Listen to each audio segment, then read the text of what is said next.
We've been to so many places lately. What do you say we take a day off from adventuring and just find somewhere nice to relax? Let Paimon think.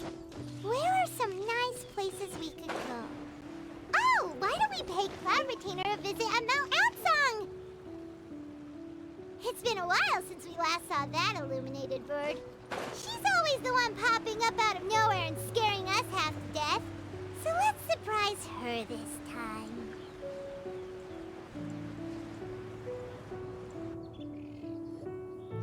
Here we are, right outside her place. Do you still remember the first time we came here? We even brought offerings and everything. And when we told her that Rex Lapis had been assassinated, she immediately threatened to squash Liyue Harbor.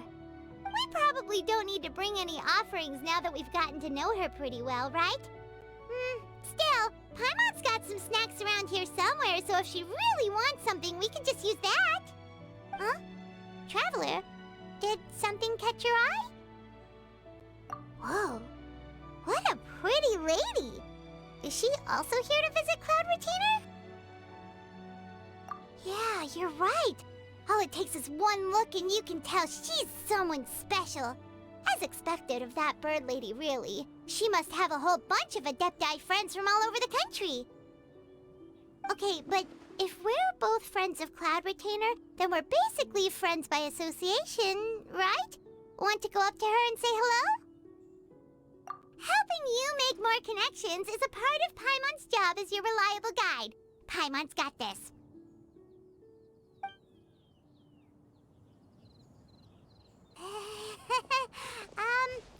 Hello?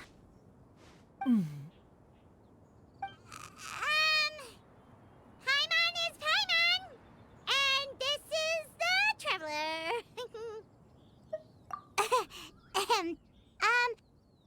Paimon doesn't think we've met, but we're also friends of Cloud Retainer. May we have the pleasure of learning your name, Madam Adeptus? You two... What is this tomfoolery? Has this shift in form so clouded your eyes that you no longer recognize one anymore? Wait, you're... Huh? You're the illuminated bird? But you look... human! How did that happen? Oh, donning human form is scarcely any test of one's abilities. As for your confusion, one merely had no reason to indulge such inclinations before.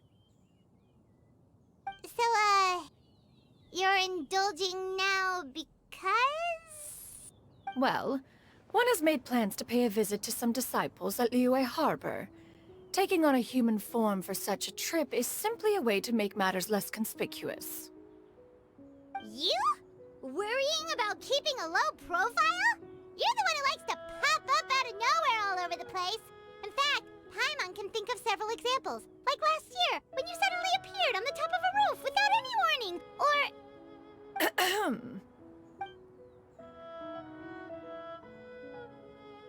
Hey, didn't we agree not to bring that up unless she asked? Oh? So you have taken care to follow the proper rules of etiquette after all. Most commendable.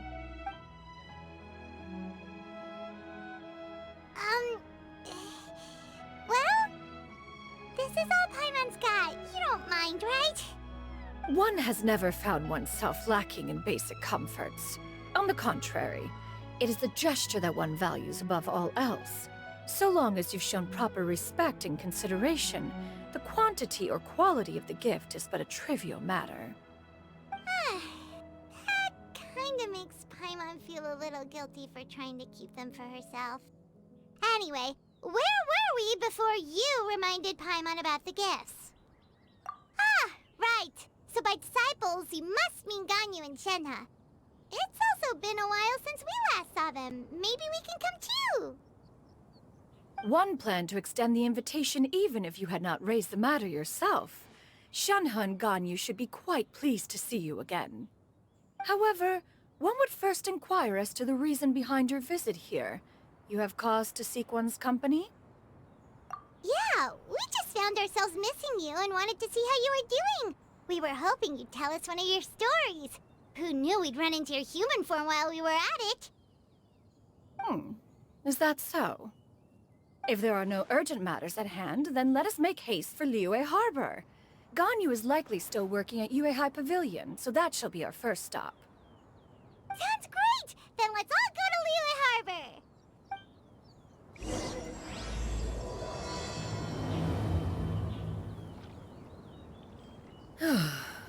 Ganyu has been quite busy with work as of late. One can count on one talon the number of times she returns to Mount Outsong each year. Xianyun has also secured employment recently. In her correspondence with me, she wrote that she shall have no need to return for the foreseeable future. Huh. Did they think one was so easily mollified? One shall investigate everything with one's own eyes, and decide for oneself if their living conditions are satisfactory.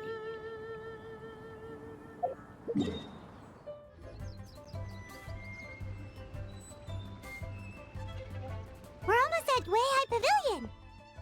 Hey, do you think Ganyu will be shocked to see Cloud Retainer like this?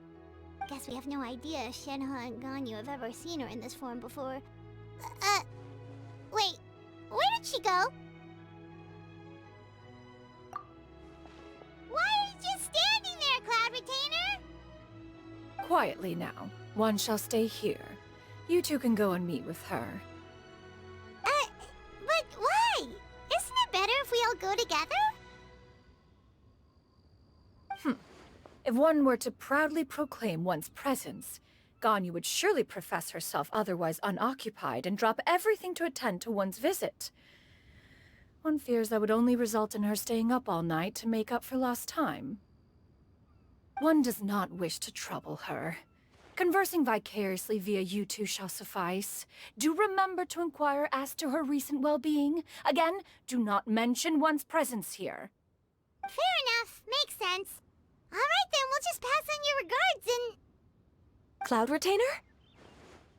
Oh, busted. Is that lady someone you know, Ms. Ganyu? She is indeed. I'm sorry, Huixin, but could we delay the upcoming meeting for a little bit? I believe my schedule today is quite full. Although, perhaps I could move some work to later in the evening. Oh, not to worry, Miss Ganyu. I'll make the necessary arrangements right away. Thank you, Huixin.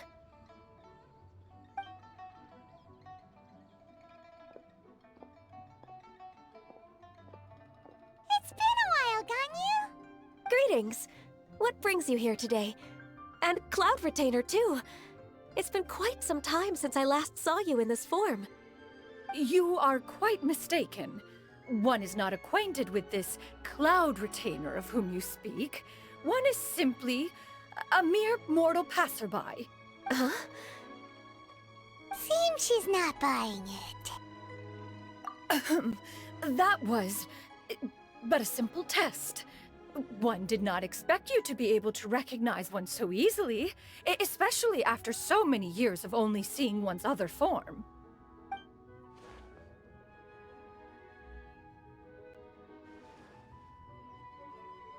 But recognizing you is, my responsibility as your disciple. An apt observation. One was simply passing by while attending to some important business. One thought it would only be fitting to pay you a visit while in the area. Wait, Paimon wasn't aware of any important... Cloud Retainer's right! We've still got something super important to do, so we can't stay here for too long today. Oh, is that so?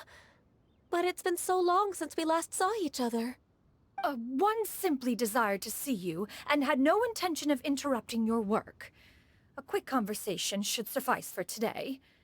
A more involved reunion should wait until you find yourself less occupied. I understand.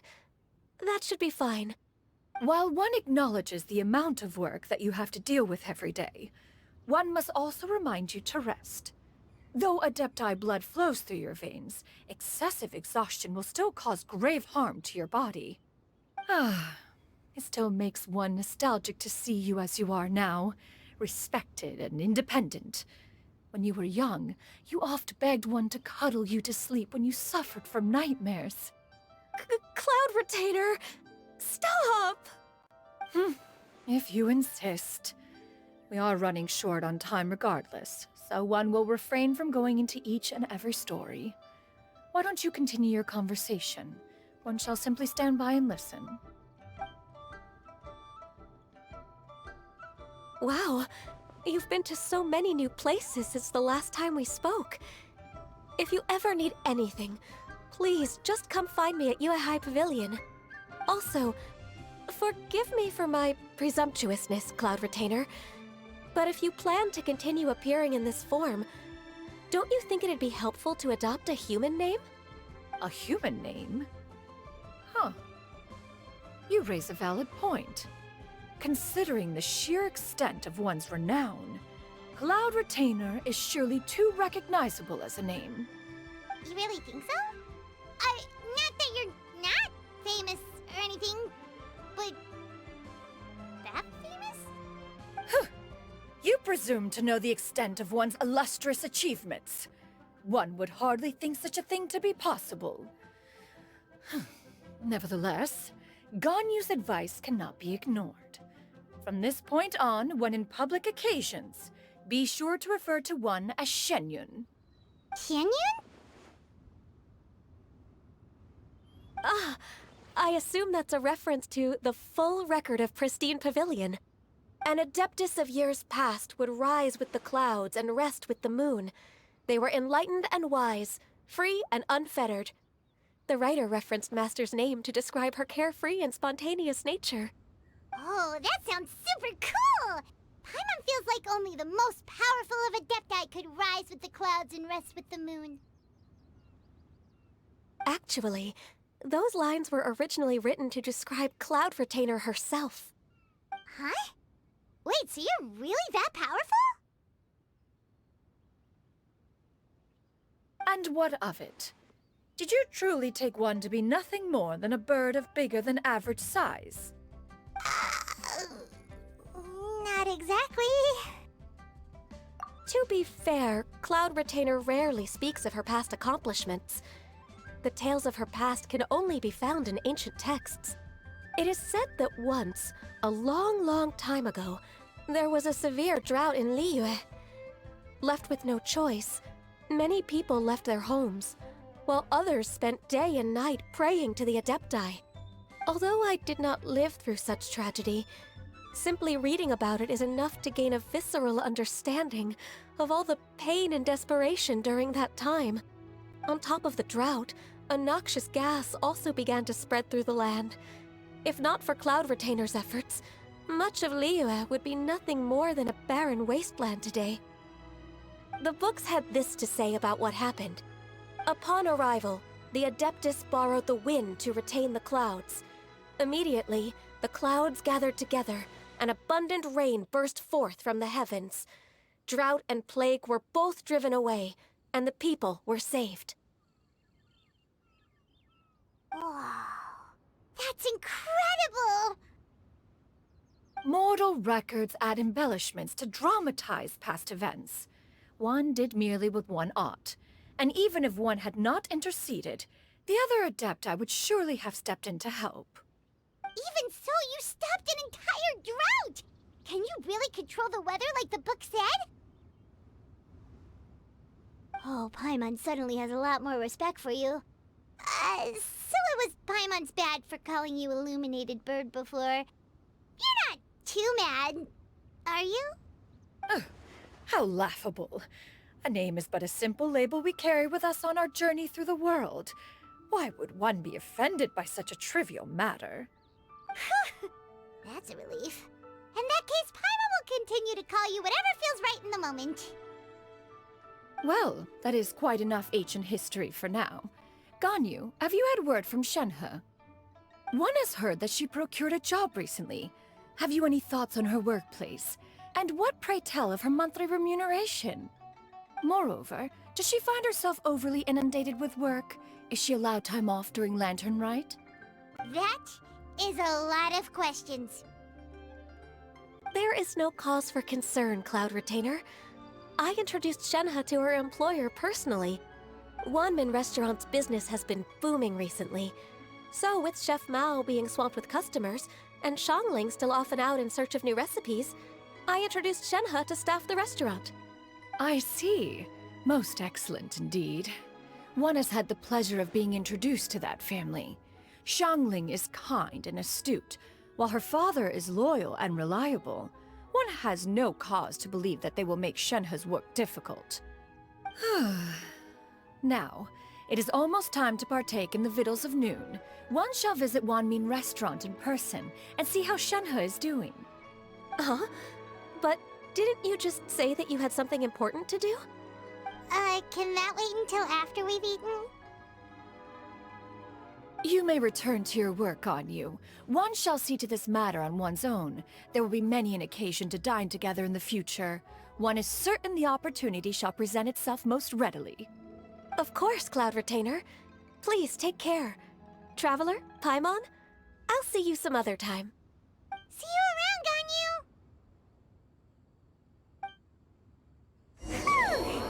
Paimon was pretty quick on the uptake there, don't you think? As soon as you mentioned important business to attend to, Paimon realized that you were just looking to cut the conversation short and not take too much of Ganyu's time. Is Paimon right? No, in fact, it was not an excuse. One is indeed visiting Liyue Harbor for an important purpose. Wait, for real? The moment is not yet upon us. Still, the truth will be revealed to you in time. Huh.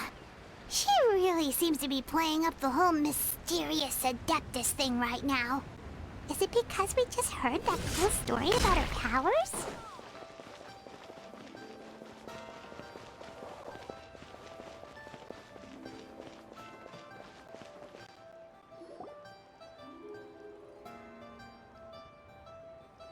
You get what I'm saying, right?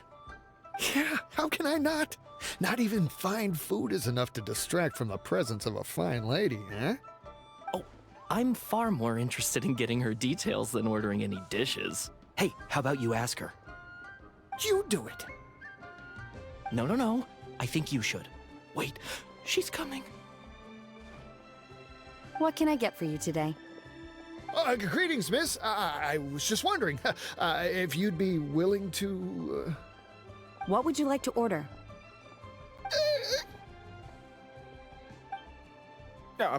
2 servings of Mora meat to go. Good chat. Bye.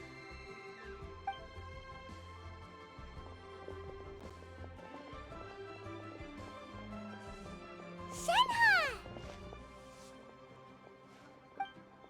Welcome. It's been a while. May I take your order? Don't welcome us as guests and greet us as old friends in the same line. It's weird. Mm-hmm. Oh, and this is? This is Miss Xianyun. Master? Huh? One does not recall ever revealing this form to you before. How were you able to ascertain one's true identity with such ease? I've trained and lived with Master for more than 10 years. I would recognize you no matter what form you take. You... Is something the matter, Master? Hardly. Hardly. One simply learned of your employment from your letter and came to check on your well-being. And check out the great food, too! Indeed. It's almost lunchtime. My apologies. I'm still on the clock and can't talk for very long. Well, if it isn't the Traveler and Paimon. Are you here for Shenhe? The lunch rush isn't in yet, Shenhe. So, I've got things covered for now. Go ahead, sit down and enjoy some time with your friends. I'll let you know if things pick up. Thank you, Chef Mao. Woohoo!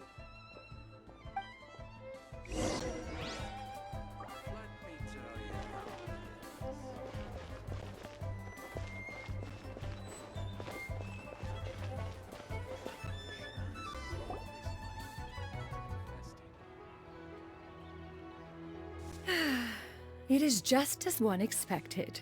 The owner of Wanmin Restaurant is indeed a most reasonable and accommodating human. Still, the work here entails dealing with quite a varied group of people. Has this been difficult for you, Shenhe? It's been manageable so far. I sometimes run into strange people, but I have figured out a way to deal with them. Seems like you've been making progress. So by dealing with them, you mean... First, I try to talk sense into them. If that doesn't work, I threaten them with violence. At this point, they usually decide they are in favor of a civil conversation. Oh, how should Paimon put this? Oh, a sensible plan. One is gladdened to see you integrate so well into human society. And you, Master? How have you been? Simply marvelous. Though Mount Outsong has scarcely enjoyed your presence recently, one has hardly found the pleasure of one's own company to be lacking. I see. Oh, just as expected of Master. I have missed Master quite a bit too. Even though work has been busy lately, I've already had a conversation with Chef Mao about taking some time off soon to visit Master. Oh, you did? Do make note of such matters in your letters in the future. There's hardly a need to keep one in suspense. Whoa, her mood shot up just like that. By the way, Master, since you are in Liyue Harbor, have you had the chance to visit Ganyu? Indeed. She is similarly preoccupied with her work.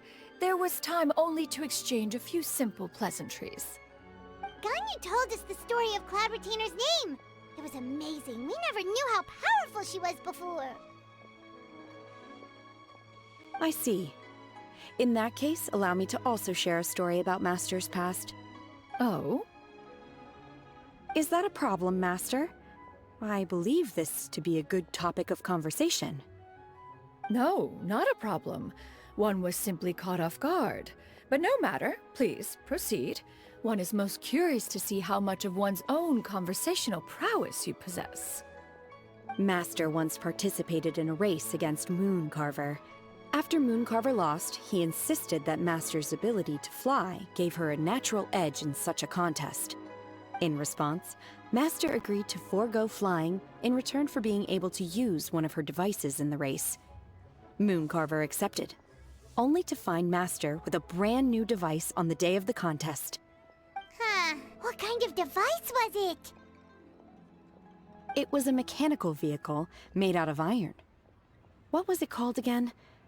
Oh, an electro-powered bicycle? Oh, you refer to the bicyclical Thunder Flashmobile. One spent 49 days conceptualizing and crafting it.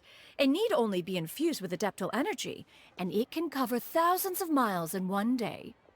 Oh, it boggles the mind why Mooncarver ever supposed he might best me in a contest of locomotion. Though he sprinted with all his might, he could barely keep up. Alas, the one flaw of my mechanism lay in its weakness against mountainous terrain. One was thwarted mere seconds from victory, when it was thrown off course and failed to make it across the final stretch. Truly a most unfortunate turn of events. Anyway, do go on, Shenhe. Master, that was the end of that story. Is that so? Huh. With you gone, one has seldom felt the desire to call upon those old fossils for another contest. What is a race without spectators, after all? Have you been lonely, Master? Lonely? Huh. At one's age, entire human generations come and go in the blink of an eye. Even one's own self-directed musings can span several days and nights. 'Tis a most foreign sentiment. The mere mention of it is preposterous.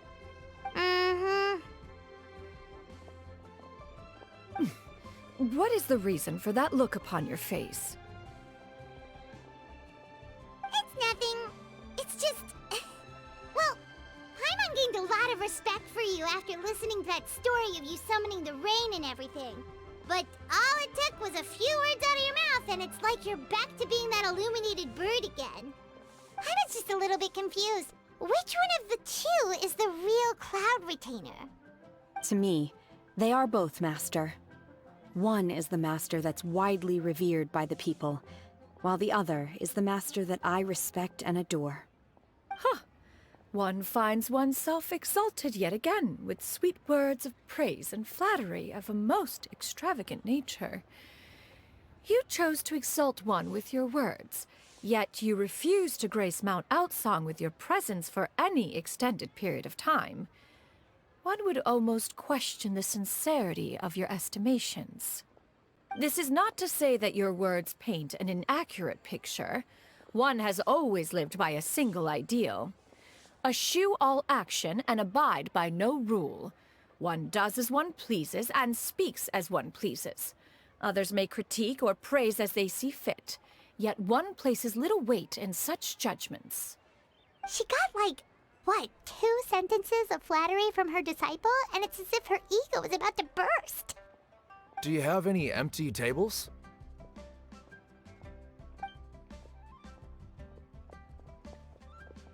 Hey there, could we get another fish stew?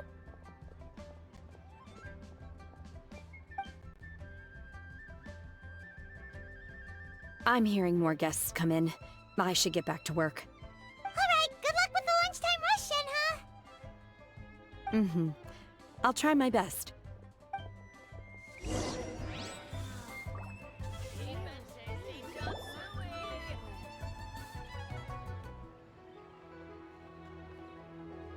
So much yummy food! Paimon's gonna feast! One is fond of all kinds of delicacies and delights in a multitude of flavors. The dishes here demonstrate no shortage of culinary skill. Their unique flavor profile has left one more than satisfied. In fact, one has been struck by quite the fit of inspiration. One has already begun to conceptualize the next generation of supreme cuisine machines. Everything's so tasty! A bit too hot at times, but still super tasty. I'm sorry, miss, but our tables are full. Shall we try somewhere else, Granny? But it smells so delightful. Can we really not eat here? My poor legs can't go on for much longer. Well, you could always check with some of the other guests and see if anyone's happy to share a table. Okay, I'll ask around.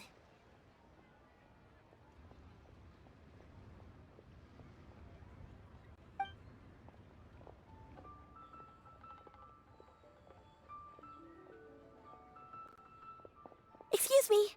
Would you mind letting us share a table with you? There are no empty tables left, so... Ah, well, Paimon doesn't mind. What about you guys? Great!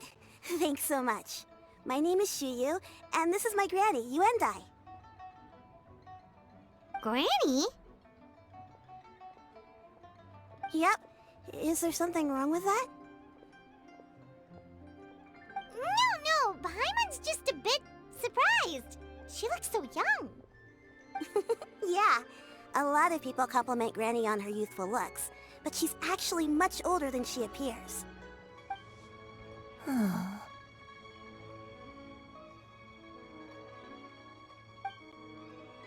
Granny, why don't you take a seat? Come on, it's not polite to stare. Huh. Have we met before? No. Tis a fated meeting, then. Please, take a seat. What would you like to eat, Granny?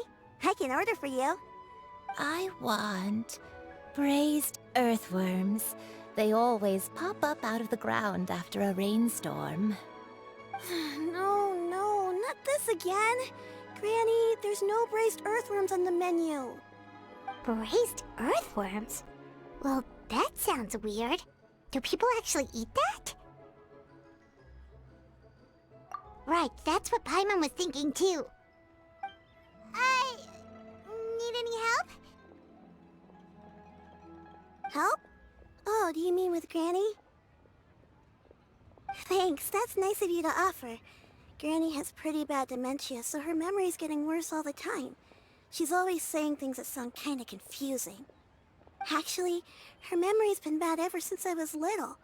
But it's gotten so bad lately that I even have to remind her who I am every morning. They died young. It's just me and Granny now. Oh, but it's okay. Don't feel bad. Granny loves me a lot, and I love her a lot too. Sure, it's hard at times, but you just gotta make the best of the life you've got. Wow, you're really tough for your age, kid. You're too kind. And me? Oh, what about me? You're tough too, Granny. Plus, you're really gentle, and you're always there for me. Yes, and it's hardly as if I forget everything. I still remember the important things. Wait, what was that really important thing again? Ah, I remember now. It was a dream. I had a dream where everything was dark. Someone was standing in front of me. She told me to come and find her, and that once I'd found her, I would be free. Huh? That sounds super important. But how come you've never told me about it before? It was just a dream, so I forgot about it. But I'm in a good mood now, and somehow I remembered it again. You know, I believe I've had this dream a great many times. But just how many times have I had it? Now that I do not remember. Wait, so you have a reoccurring dream where someone's talking to you? That sounds spooky. Oh, does that mean you're possessed?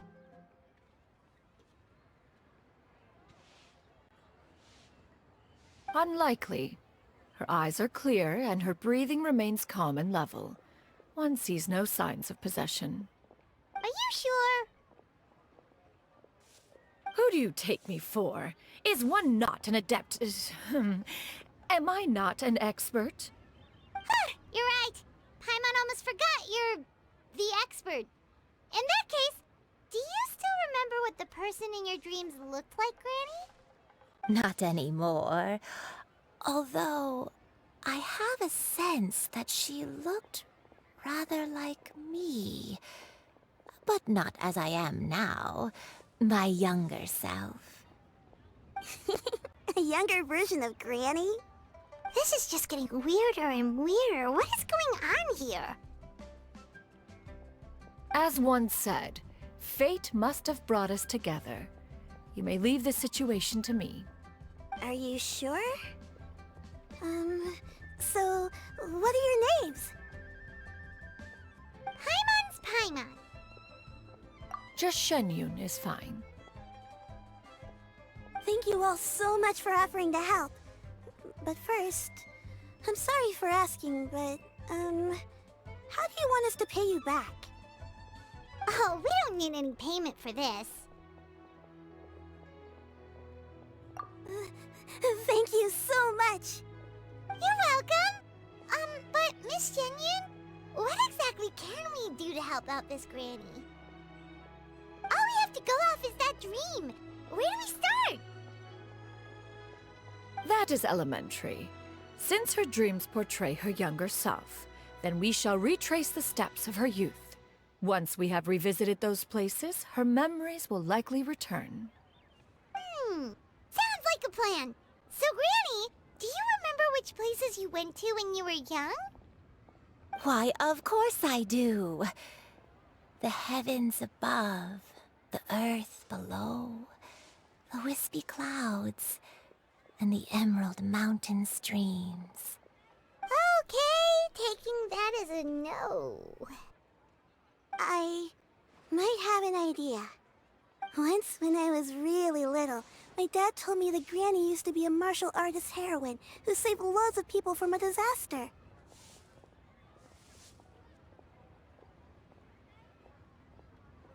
If it's true, Then maybe they wrote about it in the history books or something. A martial arts heroine? Oh! Shincho knows tons about Liyue's chivalric traditions. If anyone knows about the heroes of the past, it's him. Let's go find him at the Feiyun Commerce Guild. Are you leaving already? But I'm still hungry. I'll go order some food, Granny. If there's nothing on the menu you especially want, I'll just get a few different things. It seems we must part ways for now. The Traveler and Paimon are bound for the Feiyun Commerce Guild, while Yuendai and Shuyu shall remain here and partake of their lunch. As for myself, I have matters to discuss with Streetward Rambler. Streetward Rambler? Oh, you mean Madam Ping! Precisely. Let us meet at Yujing Terrace once you are ready.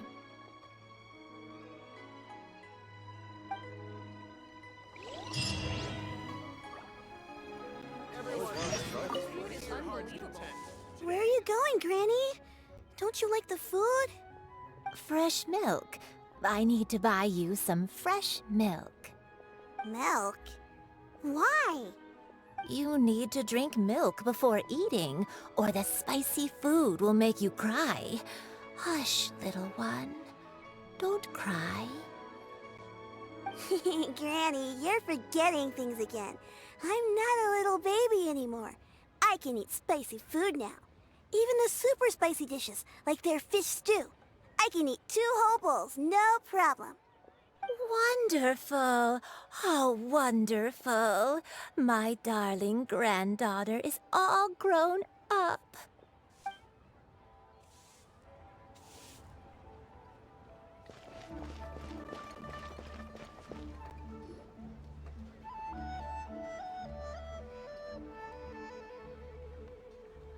Huh.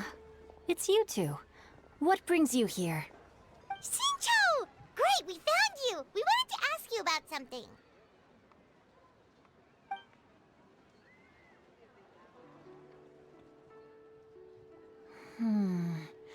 That's not a whole lot of information to go off of. I don't know if I can say for sure. I can't pinpoint her identity from your description alone. But considering her age, I am reminded of a nameless heroine who's been featured in various chivalric novels. Nameless heroine? That's right. The novels often speak of a great drought from 50 years ago.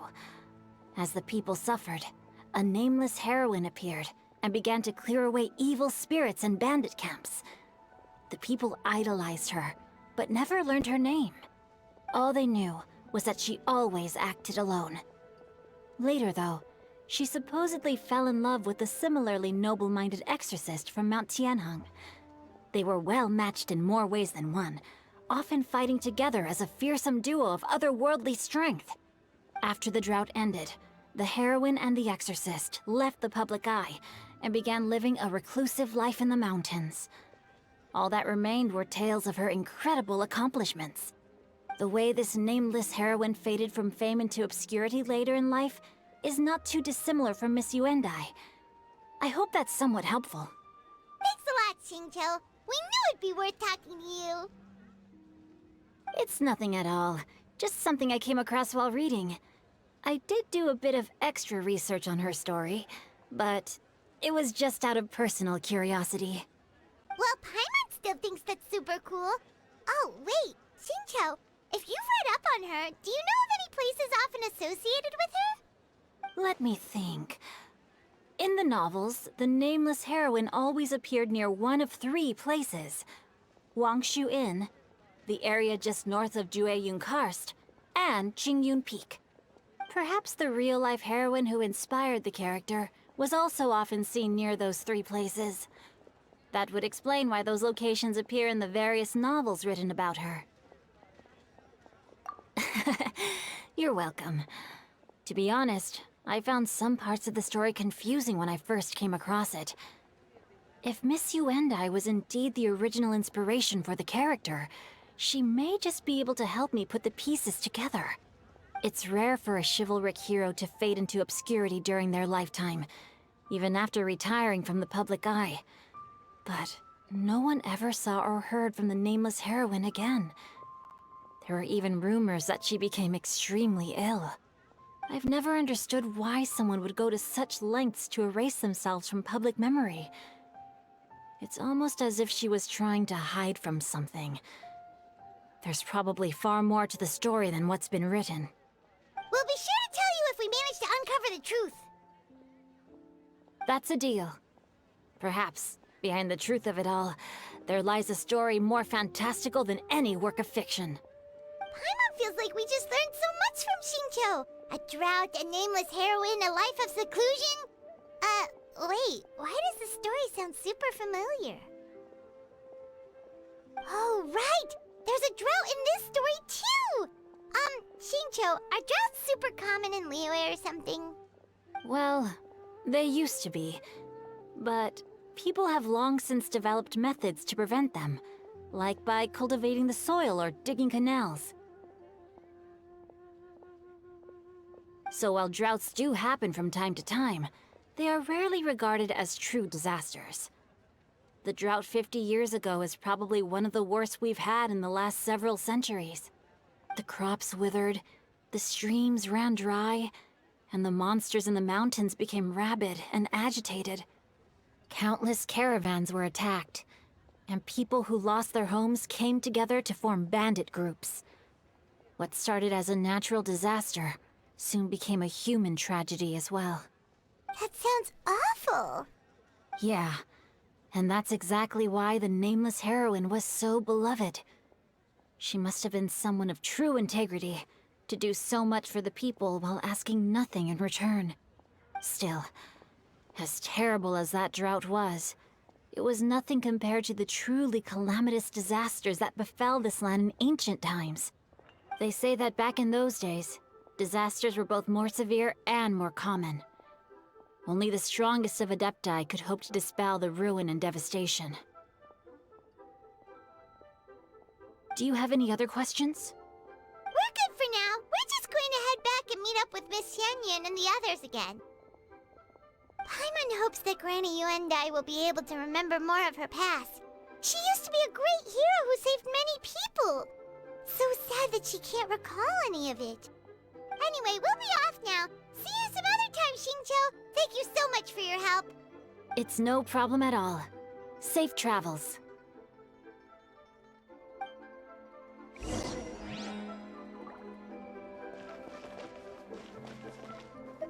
Time erases everything. Even the greatest of heroes will have their legacy reduced to the small fraction of their deeds that were committed to paper. But I think the magic of chivalric novels lies in the way you can catch glimpses of a noble soul from a few mere paragraphs.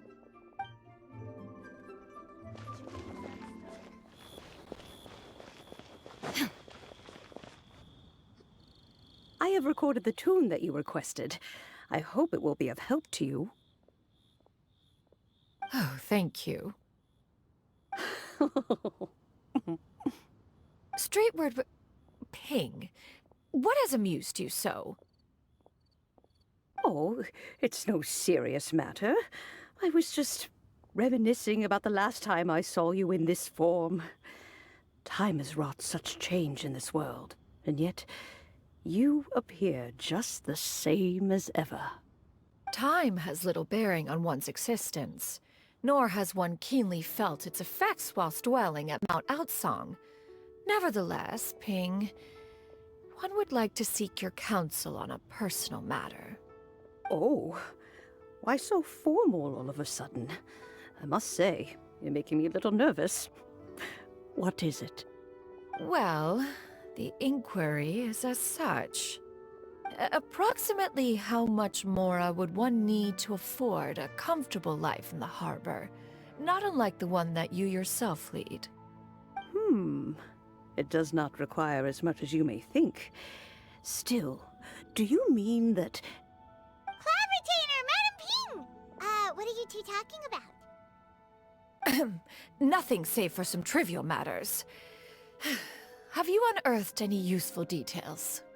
Xingqiu has a theory, but let's save it for when Chuyu and Miss Yuendai have joined up with us again.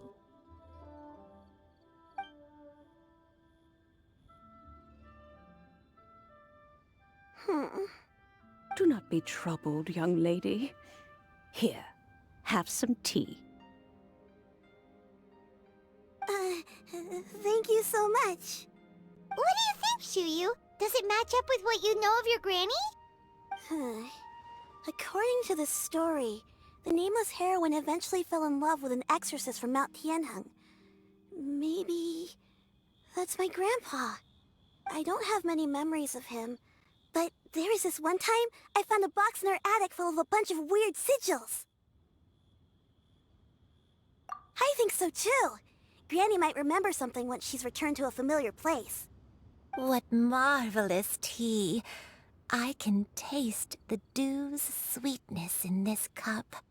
It's as if I was taking a stroll in the mountains, thoroughly one with nature and at peace. Is that so? Then please drink as much as you like. There's no need to hurry. At our age, it's always nice to slow down and take the time to appreciate pleasant conversation among friends. Thank you. Okay, since we have the time, can I ask you something? Sure thing. What would you like to know? I have a secret I want to tell you. Let's go talk over there.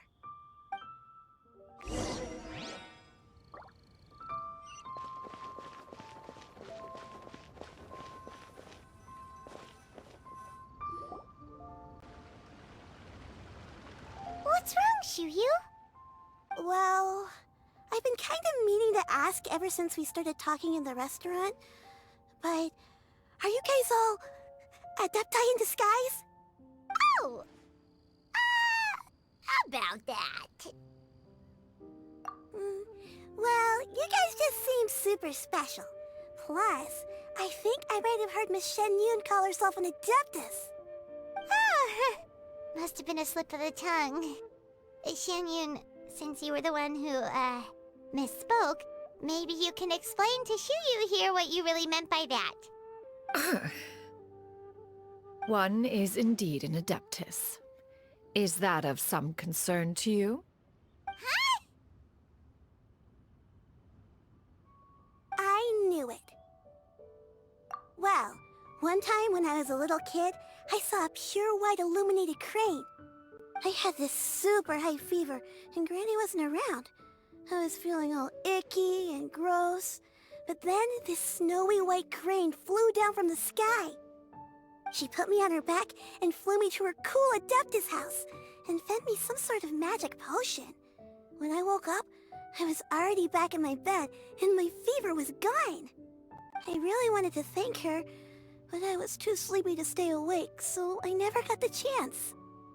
So, I just kind of wanted to ask if maybe any of you have ever met an Adeptus like that? A pure white illuminated crane? The only two we've ever met are blue and white and black and brown. Have you ever met one that's pure white, Cloud? Never has one met an adeptus with such features. One surmises such a description is but a hyperbolic embellishment that oft results from narrative accounts. That's weird. Was it really just a dream then? Well, even if it was just in my head, it doesn't matter that much anyway.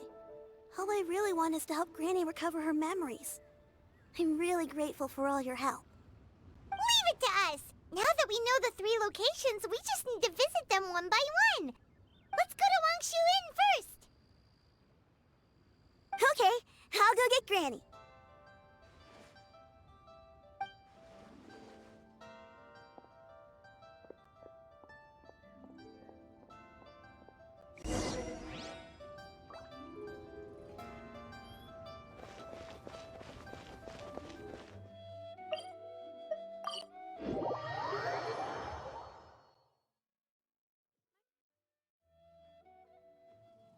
Wangshu Inn. Wangshu Inn. Do you remember this place, Granny? Yes, The fish here is very delicious, and if you look out into the distance, you can always spot a bird that's been left behind by its flock. I believe I used to have a room here. It had a window. Yes, I spent a lot of time looking out that window. Which room was it again? Let me look. I'll come with.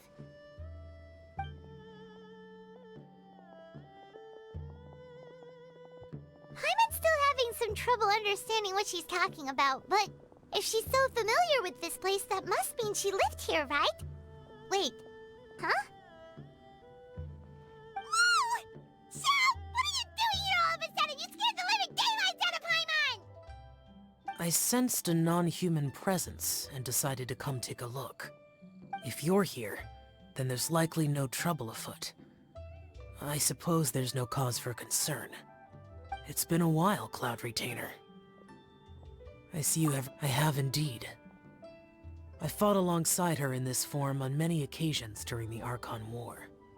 Oh, wow! What was she like during the war?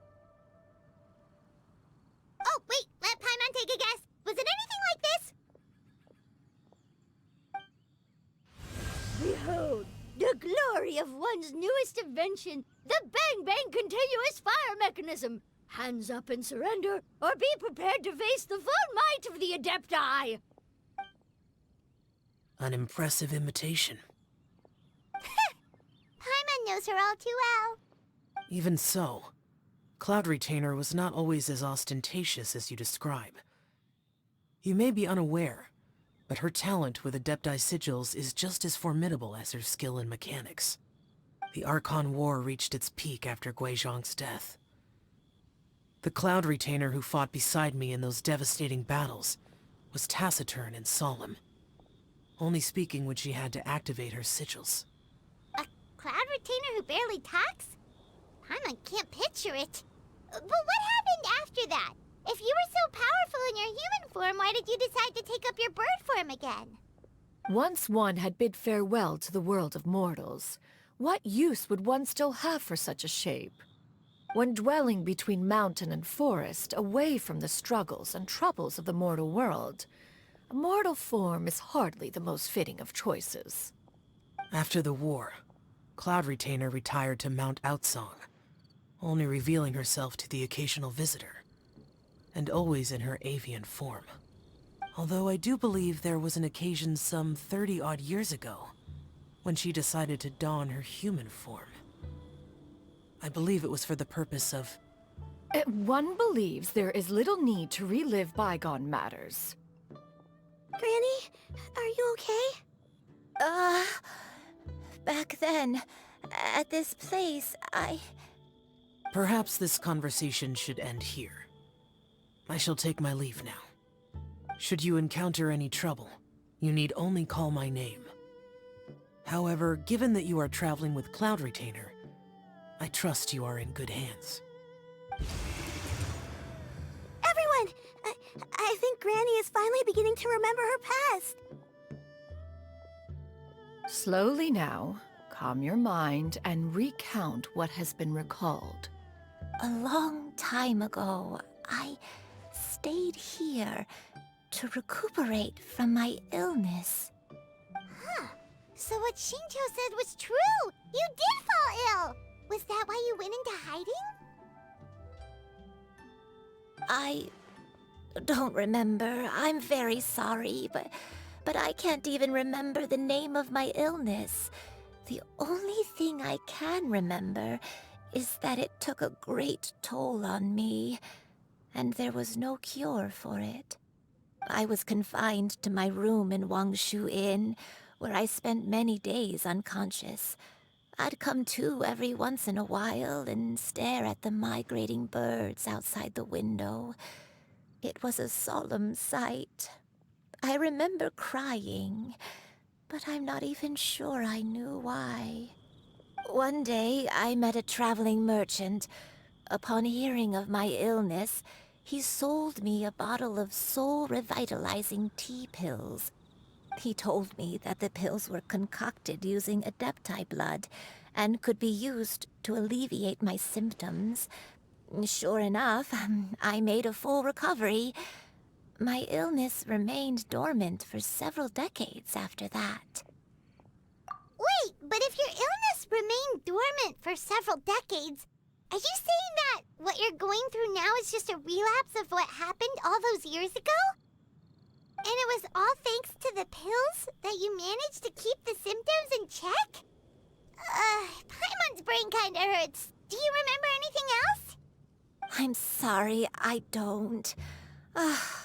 Oh, if only I wasn't so useless. Hey, you're not useless. You've done so much for me. Watched me grow up. Raised me. How could you say that about yourself? Oh, fret not, dear child. Granny was just a bit frustrated. That's all. The recovery of a person's memories is a gradual process.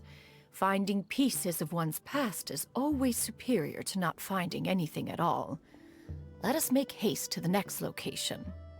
Next location. Next location. Oh, why don't we go to the area north of Dwayun Karst next? There isn't really a landmark there, so where should we start? Oh, Paimon's got it. Let's check out the houses in the area first. After all, if she was there for any length of time, then she would have stayed somewhere, right? Oh, Paimon's really got her thinking cap on today. At this rate, we'll recover all of Granny Wendai's memories in no time.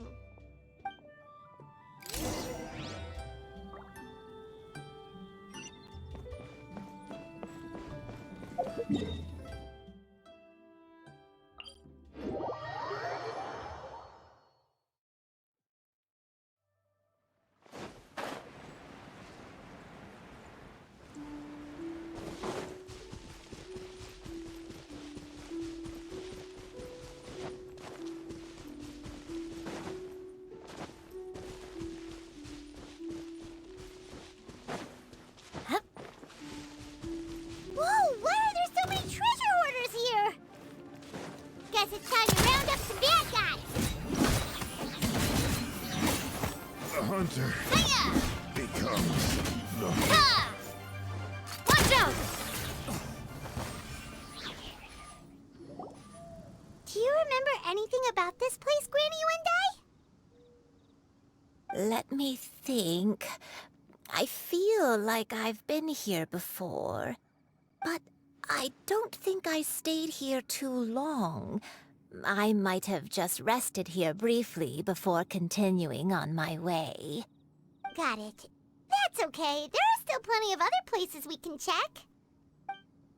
Wait a second. If I remember correctly, I believe I brought... Ah, yes. I brought some sweet snacks with me. Go on, take some. You need to eat a lot if you want to grow big and strong. Oh, thank you. Then Paimon will help herself.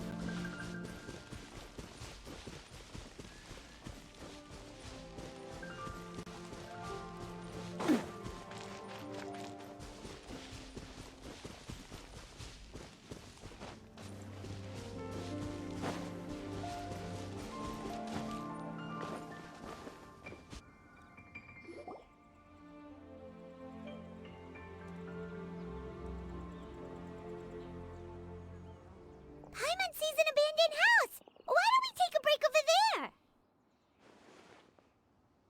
This place... it's...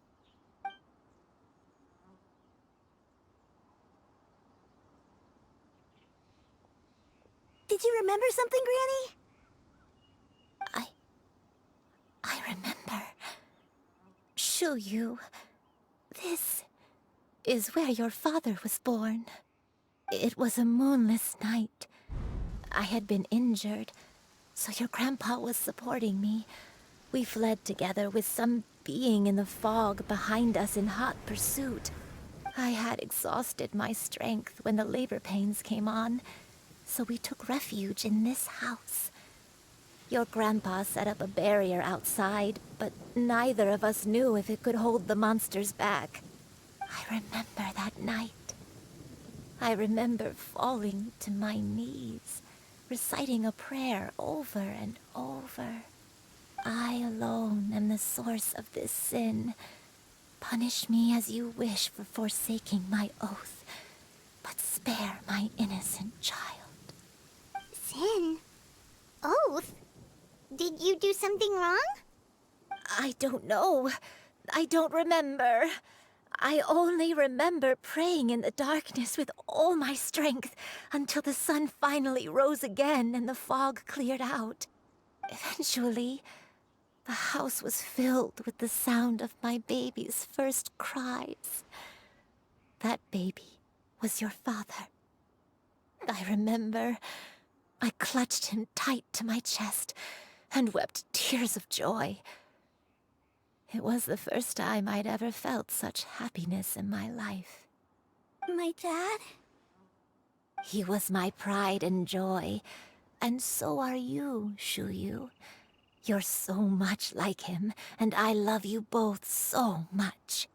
But you're always going to be different from me. Why? Just what did I do? I don't care what you might have done, Granny. You'll always be the person I love more than anything. You're too sweet, Xianyun. I'm lucky to have you with me. If not for you, I would not have had the courage to come here, to try to remember what I had forgotten. All right, let's not stand around any longer. There's one place left, yes? Let's go take a look. If one recalls correctly, the next place should be Xianyun Peak. Yuandai, how fares your health? I may be a bit slow, but I'll do my best to keep up. I'm sorry to keep everyone waiting. Climb on. I shall carry you to the top. Oh, such lightness of weight. All those who grow old grow frail in the end, do they not? First, you lose your memory, then your health. Eventually, you end up losing everything. My only wish is to depart this world with a lucid mind, to free myself of this torment and the burden it places upon others. Fret not. You have my aid in this endeavor.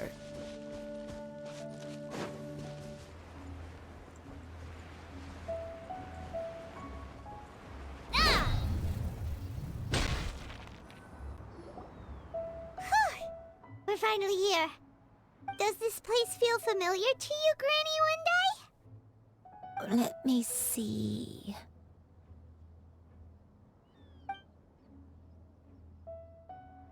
How strange.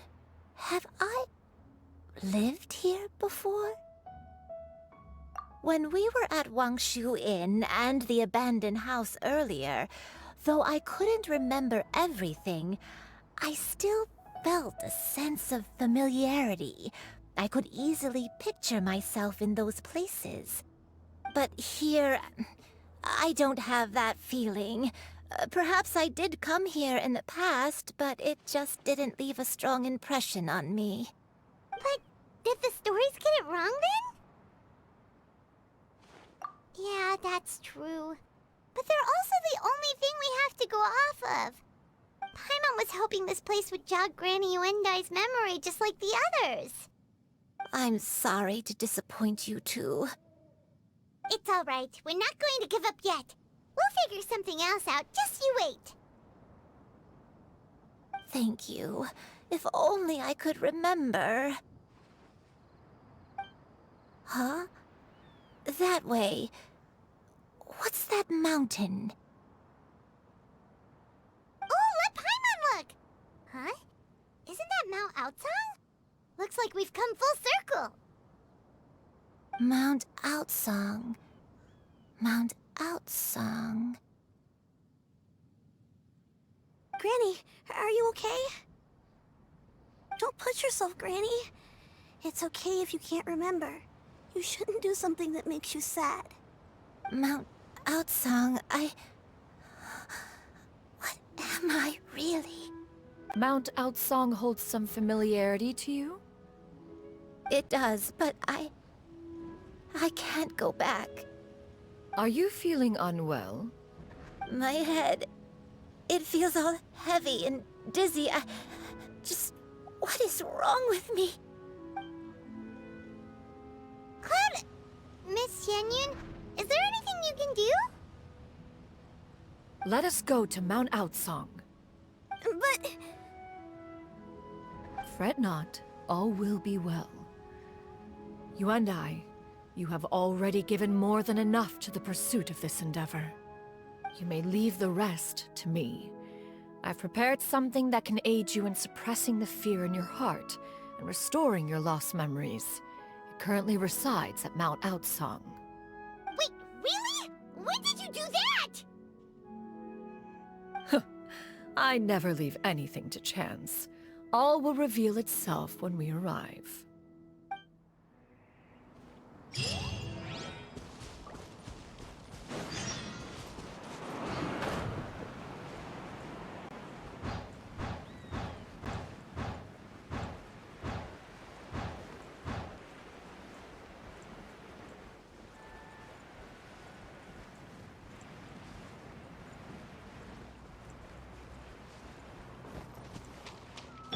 Strike a pose!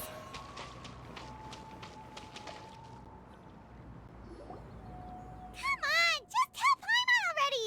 What's this thing you've prepared? Here, this is it. Huh? But isn't this the mechanism that you were tinkering with when we first got here? Oh, is it another invention of yours? Precisely. A recent one at that. I am most pleased with the result. I call it the Suspensus Somnium mechanism. It periodically releases a soft breeze, which when paired with a gentle adeptal tune, can help the listener subconsciously relax and even enter a semi-hypnotic state. Soothing agitation and anxiety, relieving exhaustion and insomnia, its potential uses are numerous indeed. And of course, it can also aid in the recovery of lost memories. Whoa, what a cool gadget! But if you had it all along, why did you keep it to yourself until just now? We could have come to Mount Outsong right off the bat and saved time on a lot of floating! How preposterous. Had you and I not recalled much of her past through her own efforts, the device would have nothing to draw upon. We Adepti can only help those who first resolve to help themselves. Had she lacked such determination and strength of character, one would have little to offer in way of assistance. Paimon thinks she gets it now. Hey, what's that other thing? As previously mentioned, a gentle adeptal tune is required to take full advantage of the mechanism. One secured such a tune from Streetward Rambler. Only with her melodies can the mechanism reach its peak power. Whoa, Paimon can feel what you mean! Paimon's body feels light as a feather. It's as if she's lying down on a warm patch of grass after a super satisfying meal. And you and I, is the mechanism helping you to relax? It appears she has already succumbed to the depths of reverie. Come, join one on this side. We shall give her some time to herself.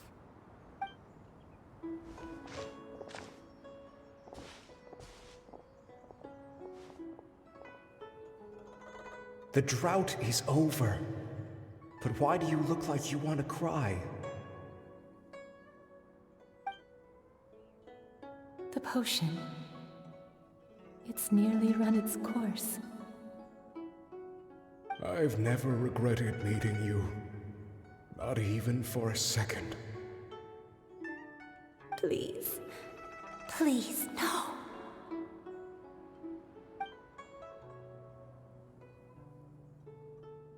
Have you forgotten? This is the world you left behind. One of gentle breeze and morning dew, perfectly straddled betwixt the realms of heaven and earth. This is your home. This is where you belong. You should have never left. The you of the past, the me from not that long ago. We should have never.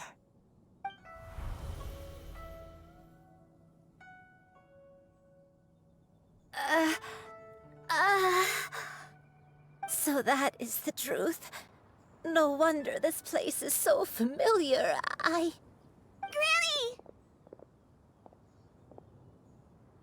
Granny, are you okay? Cloud Retainer.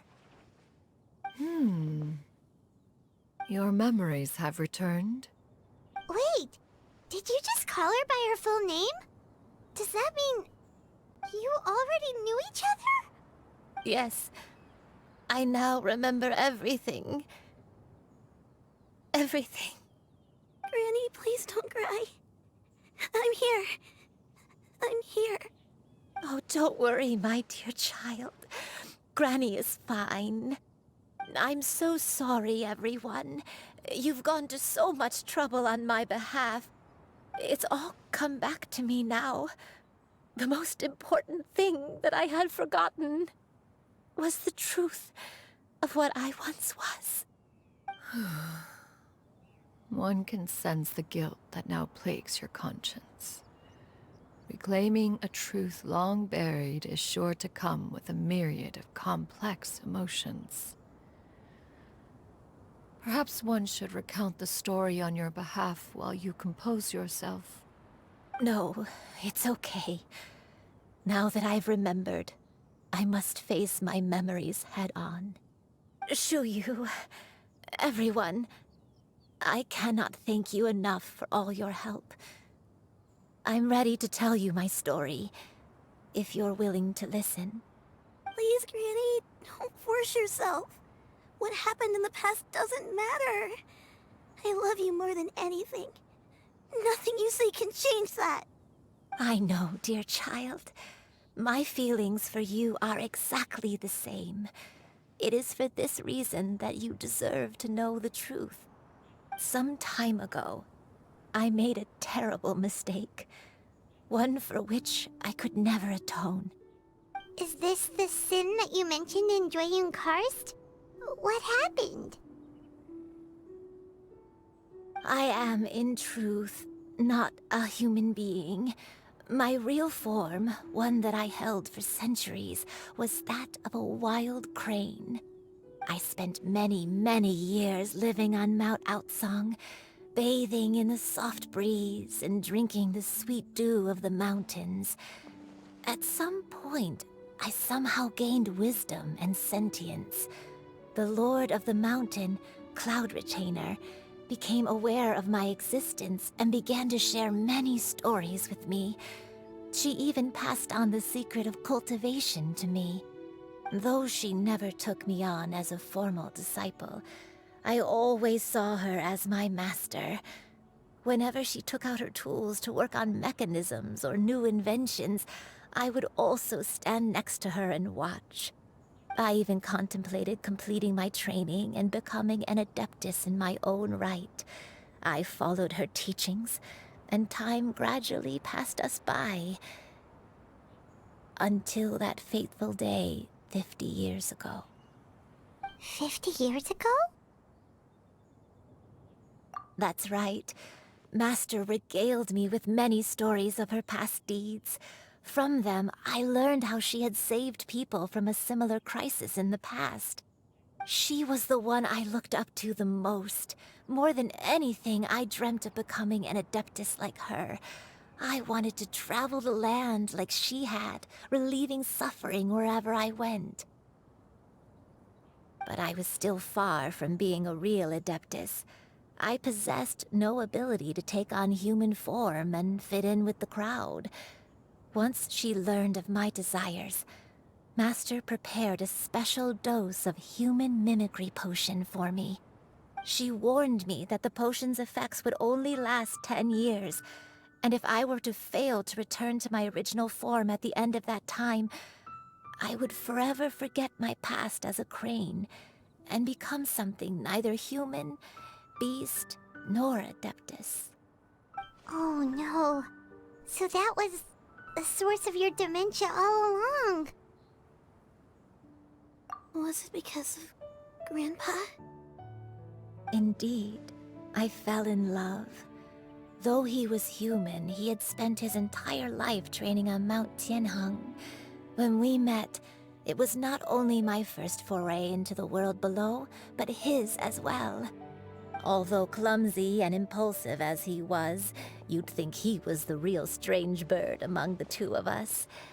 But still, just like me, he cared deeply about the world and wanted, more than anything, to cleanse it of all pain and suffering. I could not help but fall for him. But my time continued to tick away. Those 10 years passed by in a flash. Yet I did not want to leave his side, so I... Oh no. What happened next? I committed an offense. I wanted to stay with him, even if it meant living a life full of pain and suffering, even if it meant that I would eventually turn into a monstrosity. I knew I had betrayed Master's hopes, but I was too ashamed to face her. So I wrote her a long letter instead and asked someone to leave it outside her abode. I was convinced that she would not support my decision, and I lacked the courage to speak to her face to face. In my shame, I fled and tried to hide from the world, such that no one would be able to find me again. But that was only the beginning of my troubles. I began to suffer from a strange illness. My memories became hazy and confused, and I could no longer keep myself awake. I understood that my pain was caused by my refusal to return to the life I was fated to lead. Along with my memories as a crane, I soon forgot the true cause of my suffering as well. I knew only that I had committed a sin. All I could do was pray for forgiveness, even if I had long forgotten what needed to be forgiven. Looking back, I was beyond lucky to have come across that traveling merchant at Wangshu Inn. It was such a fortunate coincidence that we were there at the same time. If it weren't for those soul-revitalizing tea pills, I probably would have... Granny! What's wrong? Coincidence? Why did I ever think it was a coincidence? Tea pills concocted using the blood of an adeptus? No, it couldn't be. Master, don't tell me. Back then, that merchant was actually... Human custom would dictate the conferral of gifts to be in order when one's progeny is wedded, would it not? Consider the pills a symbol of one's best wishes. So when I tried to conceal my name and mistakes from the world and hide myself away in perpetuity, the only person I managed to deceive was myself. You knew where I was all along. One still remembers when you were but a fledgling. You possessed a certain fondness for a particular game. You would hide yourself among a group of wild cranes and ask one to pick you out from among the flock. One found you with such ease every time. 'Tis a truth most evident. One always recognizes one's own, no matter what form they may take. Wait! Paimon's confused! So, Cloud Retainer, you found Yuendai again? But how? When? And what happened after that? Perhaps it is now time for one to recount the rest of the tale.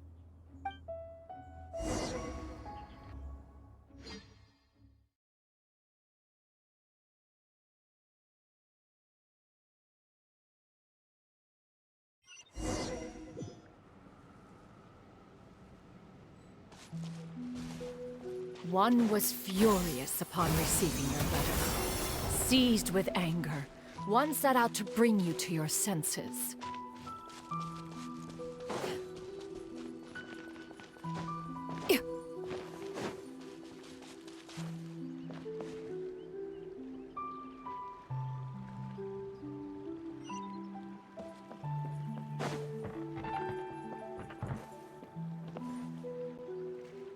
In truth, one had more than a few misgivings about your chosen partner.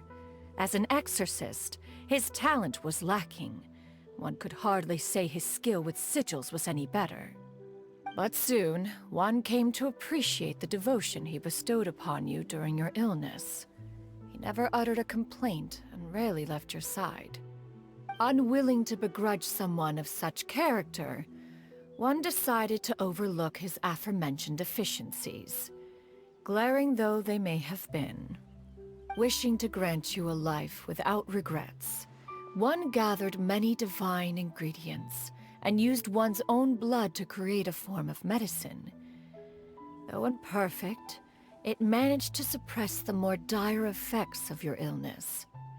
As for how to deliver the medicine, after much contemplation, one eventually decided to perform the deed oneself. One took great care to alter one's features and select the appropriate attire. Only after meticulous scrutiny did one finally set out for Wangshu Inn. As one expected, you were most ignorant of one's true identity. You showed not even the slightest inkling of recognition. One was quite torn. Should one have celebrated the success of one's disguise, or mourn the loss of your acquaintance?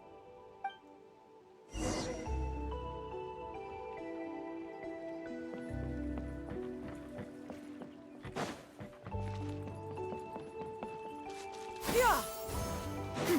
Skyward!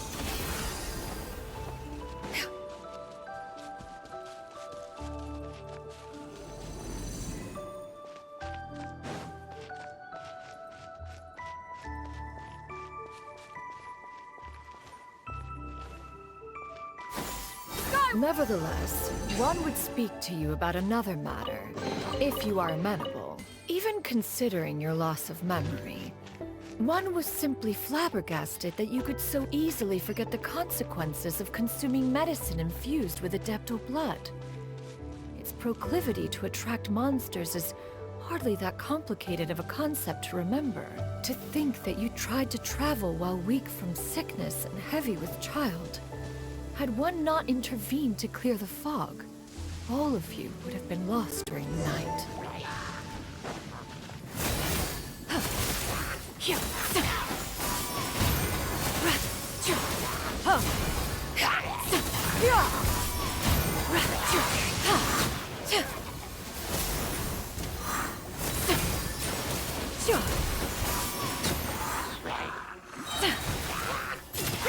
Make way for the Adeptus!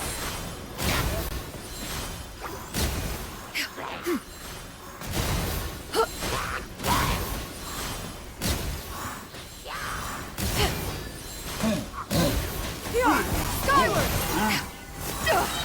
Riveting! Seize the skies!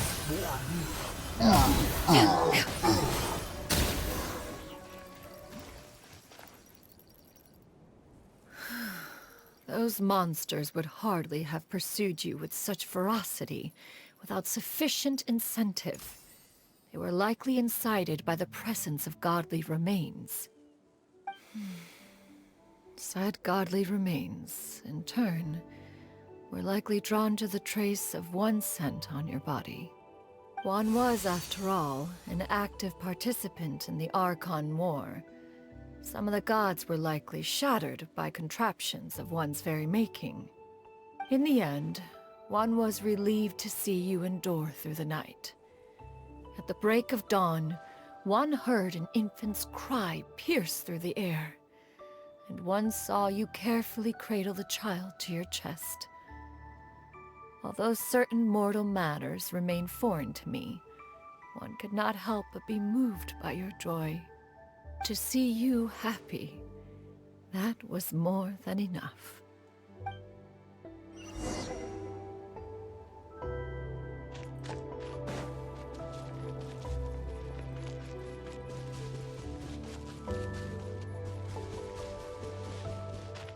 Now you should have a complete understanding of the events. Wait! But if that's true, then the crane who took care of me when I was sick must also be... Ah, one had almost neglected to recount the absurdities of that tale.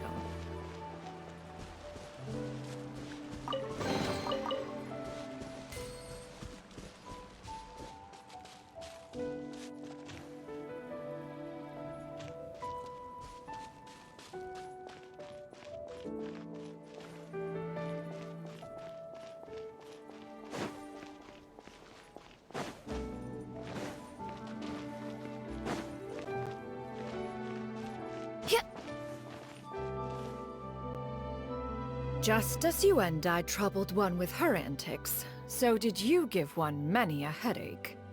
Upon finding you burning with fever, one made plans to bring you back to one's abode for treatment. However, upon seeing one's form, you began to cry, refusing to get on one's back.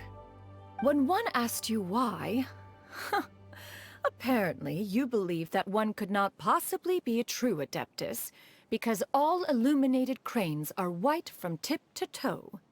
One had no choice but to apply powder to one's body to conceal the variegated nature of one's appearance. You became more than amenable enough when one stood before you devoid of any other coloring. It bears mentioning, however, that as a crane, Yuandai was nearly entirely pure white in color. Though you had never encountered her in that form, you still recognize the essence of her being. Perhaps fate brought you two together in more ways than one.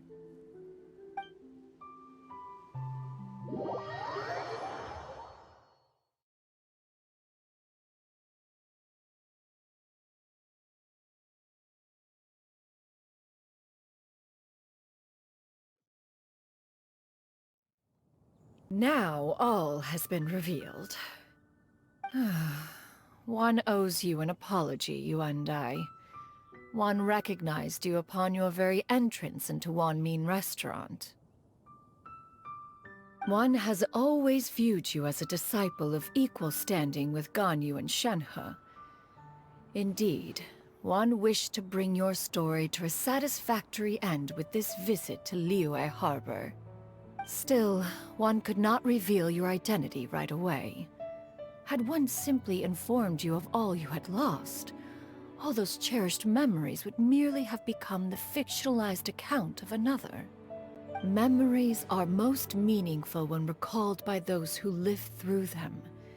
Would you not agree? Even if the process was painful and arduous to experience.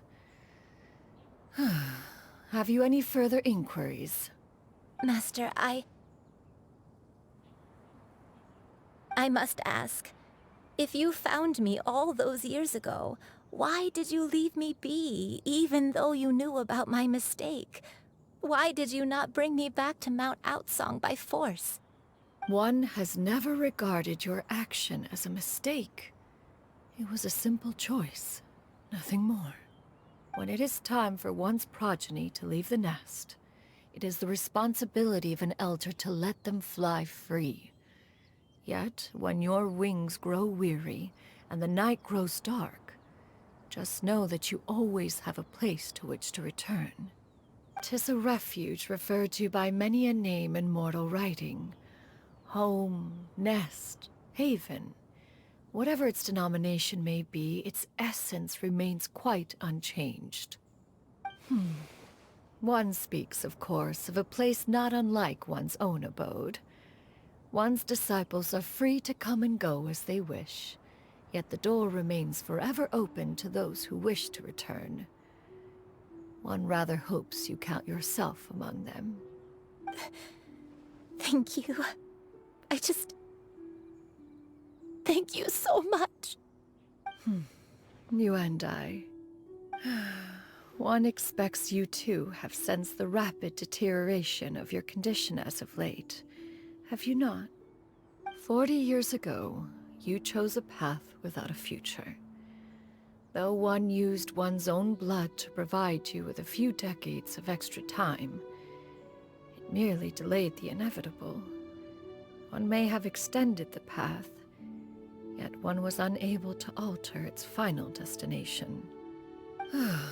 Even the power of an Adeptus has its limits.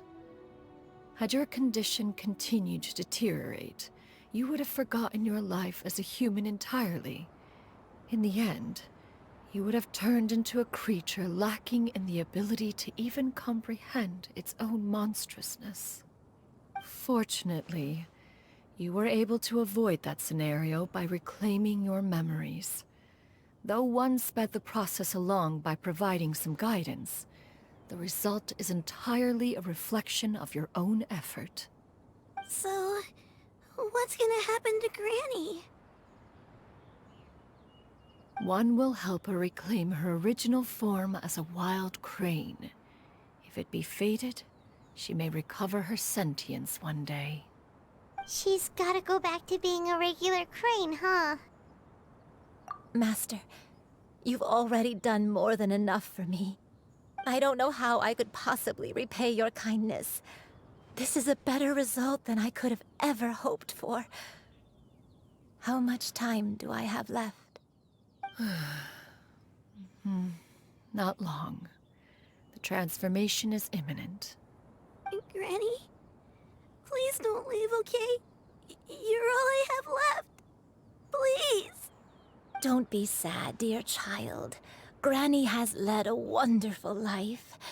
My only regret is having to leave you behind. Don't forget to eat well, okay? A growing young lady like yourself needs lots of good food to grow big and strong. Promise Granny you'll take good care of yourself when I'm gone. I promise, Granny. I'll do whatever you say. Good girl, good girl. Don't worry. It's not goodbye forever. Granny's gonna become the most formidable crane in all of Mount Outsung. Granny will train day and night. I won't stop until I can turn into a human without having to rely on anything but my own power. When that day comes, we'll be able to live together again. You and I. How's that sound? Good. That's a good girl. Even though we won't see each other for a little while, as long as we both work hard, we're sure to meet again someday. I'll eat well, Granny. I promise. And I'll wait for you, no matter how long it takes. I'll wait for you to come back. That's a good girl. Then Granny really has no more regrets. I'm so sorry, Master. Thank you for everything.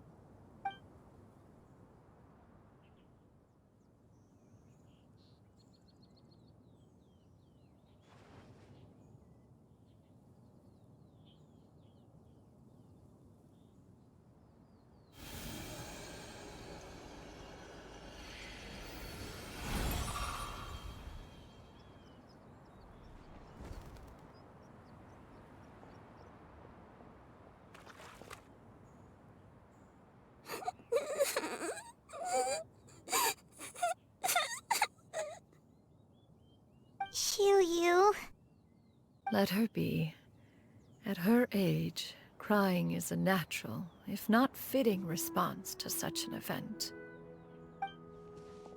Tears are a necessary part of maturation. Sometimes there is scarcely a better vehicle to wash away the toll of stress and misery. Now that the issue has been resolved, you should also take a moment to relax. Give yourself some time to rest. Take a nap if you must. One will wake you in due time.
believed we would see each other again, that our days of separation would finally end, and all my troubles would be behind me.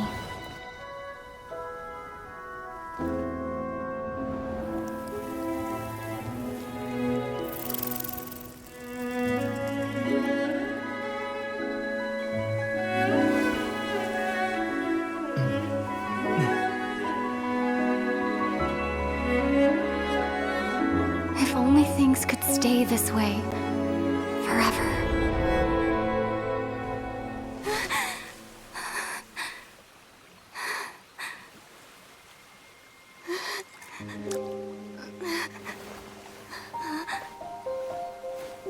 A nightmare? Curious. If you're relaxed, shouldn't your dreams be pleasant? It was a good dream. It's just... You weren't ready to wake up.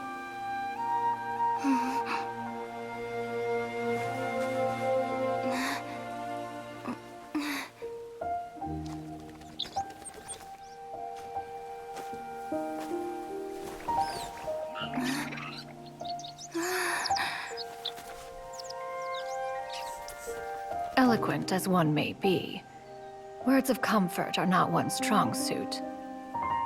You are doing all you can. One can see your strength of will, your fearlessness in the face of danger. And so, whatever your dream may be, one believes that you shall achieve it. Of course, whenever the perils you face overwhelm you, or you become weary, one is always here for you. After all, as an elder, it is only right to look out for the young ones.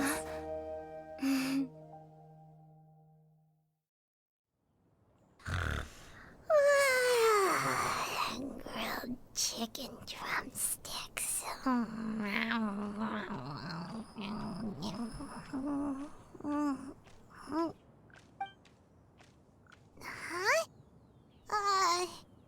Was Paimon sleeping just now? Oh, Paimon wasn't talking to you. Paimon had a dream about eating grilled chicken drumsticks, that's all. Madam Adeptus? Oh, Xianyun, you're awake. How do you feel? I feel a little better. Thanks. I know I'll see Granny again someday, so I don't feel so sad anymore. Madam Adeptus, could I ask you something? Would you take me in as a disciple? Oh, and have you reasons for this sudden interest? I know Granny thought what she did back then was wrong. She felt really bad about it. But without that mistake, I would have never been born. Even though Granny lost her memories, she never forgot to show me how much she loved me. So, I thought maybe one day, I could become a cool Adeptus like you, and help a whole bunch of people, just like Granny wanted to do. Upon some reflection, one supposes you are no mere mortal. The fact that Yuendai's blood flows through your veins is proof enough of that. If this is what you desire, one shall make it so. Thank you so much, Madam Adeptus. No, I mean... Master. Xianyun, are you sure about this? Paimon's gonna let you in on a little secret. We've seen Cloud Retainer's 2 other disciples, and they pretty much eat nothing but bitter herbs like chin-chin and violet grass.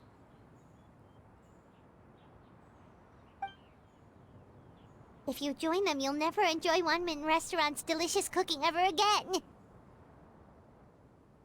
How utterly preposterous. One has never enforced such a rule.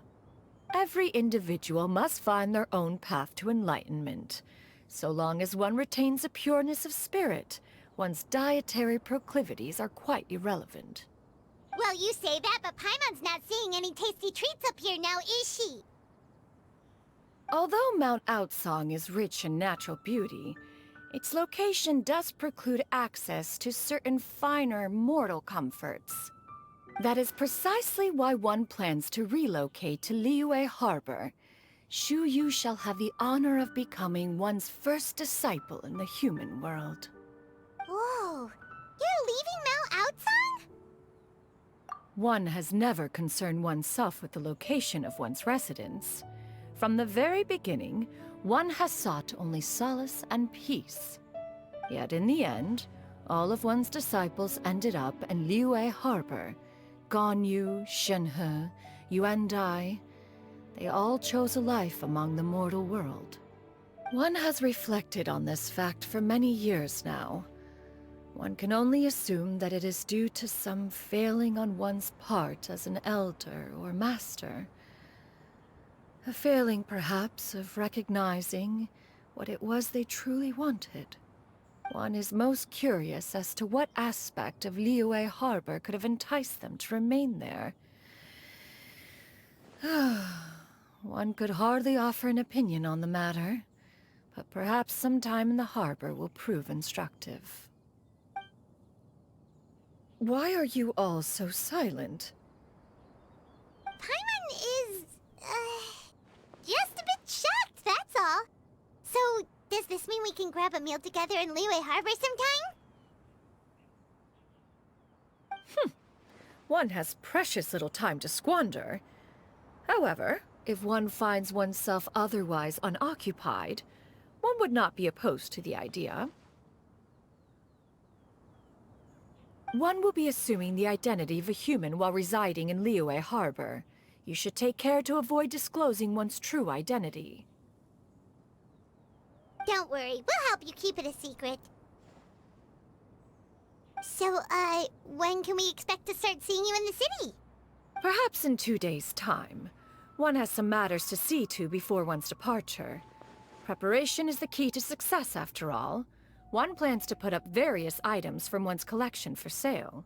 The earnings should provide for a comfortable living in Liyue Harbor. One has already picked out a handsome property near Chuhu Rock. 'Tis no small purchase, but what is mortal life if not one expense after another? Seems like you've really thought of everything. Then how about we meet up in Liyue Harbor in 2 days? A sensible plan. See you then. Oh, also, why don't you take this suspensus somnium mechanism as a souvenir? Anytime you should feel ill at ease in the future, you may try quieting your mind and sitting in meditation as you listen to its melodies. It might help you find a new perspective. Awesome! Thanks, Cloud Retainer! Hey, didn't we promise Shincho that we'd tell him what we found out? Should we make a trip to the Feiyun Commerce Guild? It's totally up to you. So, about your move to Liyue Harbor, you gonna tell the other Adepti about it? I have left an explanatory note in my abode. Those 2 old fossils will discover it, I am sure, should they come seeking my company. Considering their recent penchant for going off on private escapades, however, I find myself caring little for how they shall receive this news.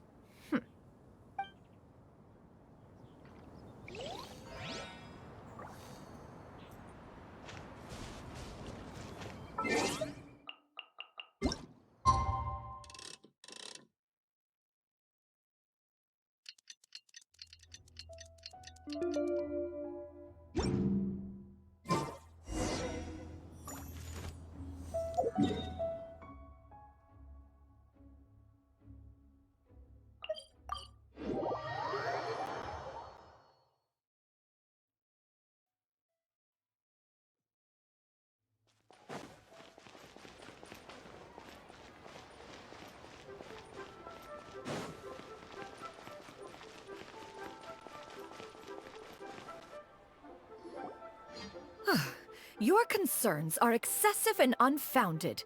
This is but a simple collection of ordinary valuables. Such intense scrutiny is hardly necessary. To be quite honest, your insistence on that fact is my primary cause for concern.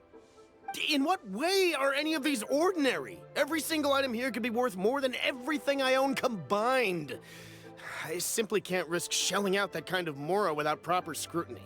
If I'm wrong, I would never be able to earn it back, not even if I worked every single day for the rest of my life. I have to be careful. Yes, you can never be too careful. We're here, Clow. Miss Xianyun, what are you guys arguing about? Ah, perfect timing. This ignoramus is questioning the authenticity of my wares. I'll have you know, these items have remained untouched in my personal collection for several hundred years. To question their legitimacy is pure folly. Several hundred years? Indeed. They're family heirlooms, you see, passed down over many generations, as families are wont to do. Yep, they've definitely been around a while. We can vouch for her on that one. Hear that? Had I not found myself in need of mora, I would scarcely have had the heart to part with them. Indeed, you should consider it an honor to even have the opportunity to behold them with your own eyes. Doubt their authenticity any further, and I may just decide to take them to another buyer. Whoa! Please don't go! I apologize for any insult, miss. You see, I know full well that I lack the knowledge to judge the true worth of these items. If you could wait but a moment, I've hired an expert to appraise them for me. He should be here shortly. An expert, you say? Very well. I will wait for a little while longer, then. Traveler, Paimon, this is my new residence. If you have cause to seek my company in the future, this is where you can find me. Master! Oh, it's you two again. Hello. Xianyun! You got a new outfit! It looks great on you. Mm-hmm. Master made it for me. I like it too. Huh? You know how to make clothes? Do I know how to make clothes? With the support of the proper mechanism, sewing is hardly a challenge. Master, I brought in most of my stuff. There's a few boxes left, but they're kind of heavy, so I just left them outside. Fret not. I shall help you move them into your room. Actually, I should probably sort through my stuff a bit first. Everything's kind of messy right now, so maybe you could, not look yet, Master? Yeah, that'd be great.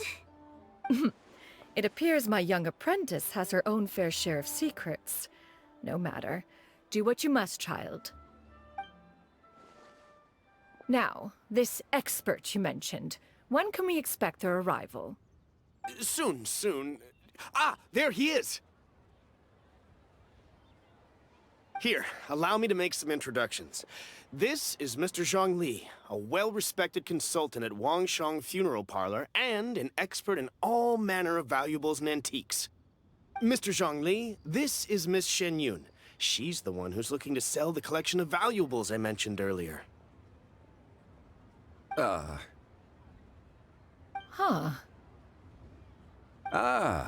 If it isn't Miss Xianyun. It has been quite some time since our last meeting. What a serendipitous reunion. Indeed, most serendipitous. Have you been faring well as of late, Mr. Zhongli? Quite well, thank you. I was fortunate enough over the past few days to enjoy both a stroll in the mountains and a fresh brew of tea from the most recent harvest. The experiences left me with such insight and peace. Huh. So you two are already acquainted? Indeed. How fortunate we are that fate has brought us together again. If you are otherwise unaware, allow me to inform you that Miss Xianyun is a well-regarded collector and appraiser. She is well-versed in all fields, and oft-celebrated for her impeccable taste. You stand to gain much from this opportunity. You are too kind, Mr. Zhongli. True collectors pride themselves on their wealth of knowledge and eye for detail. I can say without a doubt that you are foremost in that regard. Why, you flatter me, Miss Xianyun. It would seem that you are as self-effacing as ever. Not at all, Mr. Zhongli. Not at all. While I am loath to butt into this conversation, I must ask, you two already knew each other, and you seem to have quite a cordial relationship. Can I be certain that you're not working together to swindle me? I mean, you never know. Huh! A preposterous accusation. The heavens themselves would collapse before we would conspire to do such a thing. Miss Xianyun speaks the truth.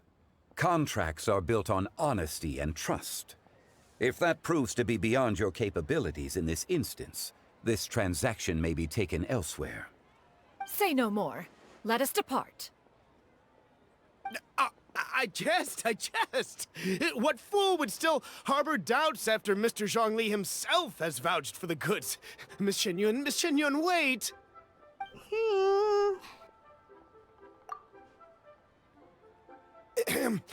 I deeply apologize for doubting you. So, Mr. Zhongli, could you please give me a final verdict on the value of these items? There is no cause for concern. They are indeed rare and precious valuables. Take this mechanism, for instance. Though one may not immediately perceive its purpose, its structure and appearance are exquisite enough to merit it a place in any fine home. The same can be said for this one here. Few could hope to possess an item that so perfectly blends mechanical wonder with geometric grace. I am sure you have heard from your travels that the study of mechanisms is among the most wondrous arts in this world. With that in mind, I earnestly recommend procuring every last item in this collection. All right. Since I hired you as my consultant, Mr. Zhongli, I shall, of course, trust your good opinion. Then, in that case, Miss Xianyun, I'll take the lot. However, since the final sum is quite large, how about we start with an initial deposit through the Northland Bank? The Northland Bank? Huh. Oh, you refer to the fiduciary house. Oh, very well. I fear people only use the term bank nowadays. In that case, I'll be off for now. I'll return to collect the goods once you've received the funds.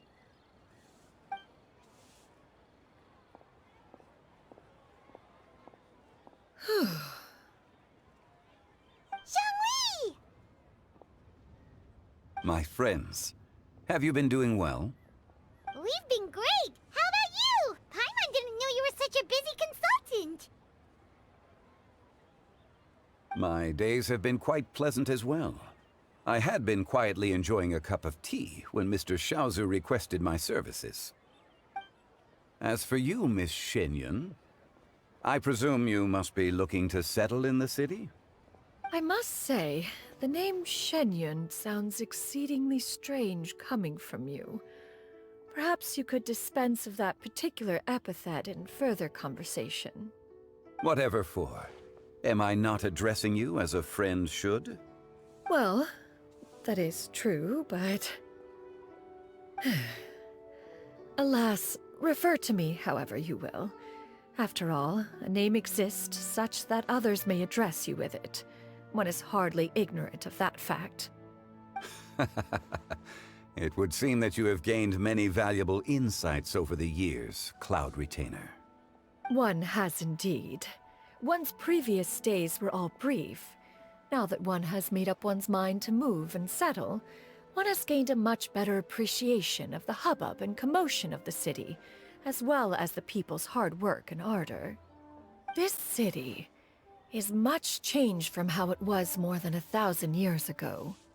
Not unlike the ocean tides, so too shall the movement of people ebb and flow. From turmoil to peace, enlightenment to aspiration. Human society possesses limitless potential. In another 1,000 years, the scene we witness here may change in ways that are impossible for either of us to imagine. Alright, that's enough reflection for one day. No need to get all sentimental on us. You make a valid point, Paimon. Now that the sale has concluded, what say one plays the host as we try some specialty dishes together? One must profess great interest in trying bamboo shoot soup. Perhaps you have forgotten, Cloud Retainer. but I once tried my hand at that dish. You were at the table on that occasion, so logic dictates that you should have already tried it. Oh? What occasion was this? It was a reunion between friends several centuries ago.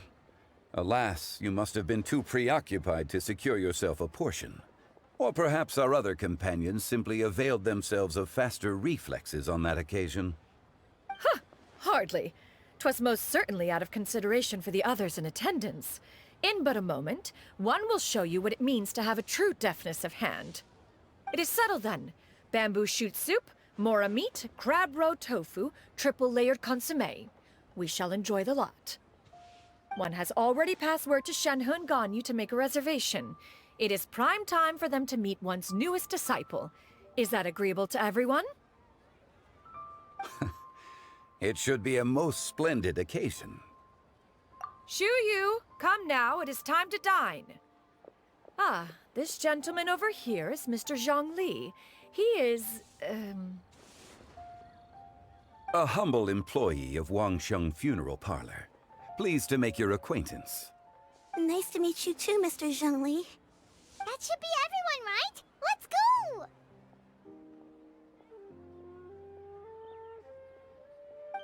Sounds good.